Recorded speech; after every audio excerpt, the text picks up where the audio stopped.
your Toyota dealers. We make it easy. Alec lives alongside the two Tar Heels, the Hall of Famer Big Game James Worthy, three-time champ himself, Danny Green, Trudell, and, of course, Geeter handling things downtown. Lakers make it 5 in a row. They beat the Clippers by 17, 135-118, guys. Biggest note, obviously, as they just discussed on the broadcast, they're undefeated in group play, which means they advance to the knockout round next week. Stay undefeated in West Group B. Look, big game. Lakers, Clippers, speaks for itself. You got the ejection at the end with just over 3 to play. We'll look at that from Chris Dunn. You add the cup intensity to it, as we all know. You talked about it downtown with Geeter. Role players, they've impressed you. They did their job tonight. Of course, the big three, they led their way. 99 of the Lakers, 135 points combined between the three of them. A good, solid win for the Lakers. Yeah. Band of brothers, man. They're hanging in there together, doing it collectively. But what a start, though, by Luka, man. I mean, he lit the whole arena on fire with those threes. The Clippers, you remember all those years, how they used to dominate us for 4 or 5 years? We'd be sitting here like, they used to kick our butt. But, I think now we have a team that can play and can match and defend. And I just thought the role players, as you mentioned, Smart coming down, hitting some big shots, bringing his presence. Hayes stepping in for Ayton with his energy, his rebounding. I just thought collectively, and then LeBron coming in. Just kind of seeing what's needed and getting the job done. Of course, we talk about Austin Reaves all the time, but I just think collectively they answered the bell when the Clippers made their charge, and they took care of business in the third and fourth quarter, and here we are talking about the victory. Yeah, the big three was big three in tonight, the new generation would say. They played really well. I think they shot from 3 very well. That was something they had been struggling in the past few games for sure, and during the season. That was their weakness. And if you got guys like Marcus Smart knocking down threes, but also Bron pulling up from 3 in transition, Luka 5 for 5 to start the game. Austin looked like he had a quiet night. Then that fourth quarter, that second half, he exploded. He got a little angry because they didn't call that goaltend.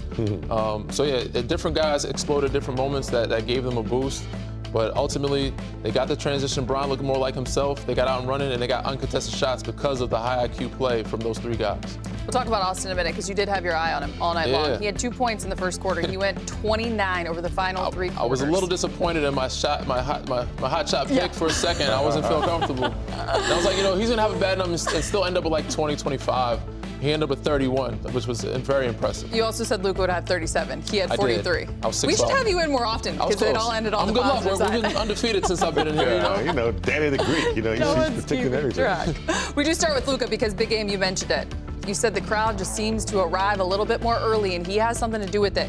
His 24 points in the first quarter alone was the most points in a quarter by a Laker since Kobe in 07. Just his ability to get off on the right foot. 43, 13, and 9. He was a rebound shy of a triple-double. But big game, he had shot. We talked about it. 5 of 22 over the last couple of games from 3 tonight, 7 of 12. Yeah, we were doing our pregame show, and Luka was out there, messing around, shooting threes, and I was like, what's going on? I was like, who walked in? And it was Luka out there. People were just, they're coming early to see him warm up. You sure it wasn't the Serbian music? I thought I heard the accordion going too a couple times, but he was fired up, but he's an entertainer, and he's just unguardable. Because you don't know what he's going to do. You don't want to foul him. You don't want to get up too close. You don't want to back up. It's just he freezes you, and then he knocks down these threes when he's hitting them. He missed a few. He made his few in the beginning of the game, but I just think this weapon, the ability to have this. I mean, Danny Green used to knock him down like that too. That's good. When you shoot it from 3 like that, it's going to be a long night. And we talked about it before the game. His averages against the Clippers, 35, 9, and 9. He somehow, for some reason, comes alive. And these are great defenders. And Kawhi Leonard ain't no slouch. Chris Dunn ain't no slouch. These guys, Nick Batum, aren't no. But they don't want to foul him. And when he's got his 3 going, again, like Big Game said, he's unstoppable. And tonight he just came out on a heater. And it made the game, the basket big for him and the game looser for everybody else. You saw right there, third most in NBA history of 35 and at least 10 dimes. It's his 5th 40-point game on the season, but that wasn't all Luka brought to the table tonight. A little feistiness. We talked about the Chris Dunn ejection in case you're just joining us and you missed it. Extra plates to the Thanksgiving table. Right, a little spicy, but nonetheless, this is what you like from Luka, just from a competitive standpoint. With over 3 minutes to play, he takes that shove there from Chris Dunn. He wasn't just going to stay down, big game. Nah, you know, Luka is not an instigator, but when you're trying to defend him and he's just continuously busting your ass, it frustrates defenders. It pisses you off to the point where you just want to do something to him. So a frustration, and then, you know, he's always got that little smile.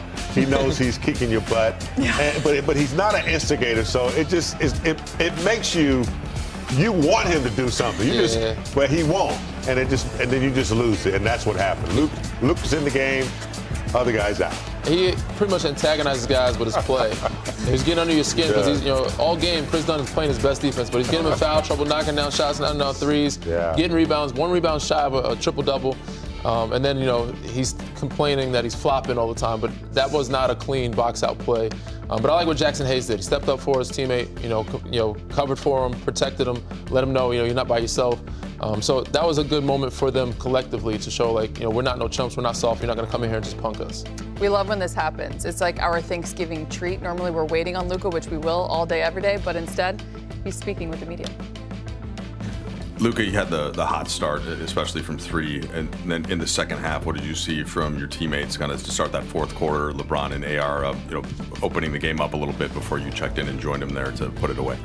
Yeah, I think we played a great game. I think they were hitting a lot of shots, especially in the first half. I think our fourth quarter defense was great, better than all 3 quarters. So to close it out, it means a lot. Do you volunteer to pay Jackson's technical fine of the? I got it. I told him right away. Yeah, but that aside, but do you appreciate that kind of? You guys have obviously had good camaraderie throughout the season.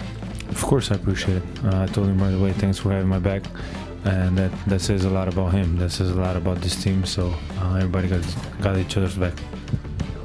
Luka, it's a nice one. You guys clinched your group for the NBA Cup, advanced to the knockout round. This is the 3rd year of the tournament. How have you seen that inspire or create even extra motivation this time of year? Even Jackson told us this morning, you know, you guys secured, I think it was at least $53K. How have you seen the tournament, I guess, inspire at this point this season? I mean, obviously, I'll accept money. So that's easy, but I never got it more than, I think I never got past the group stage, so something new for me. I played it in Spain, something like this, so I like it.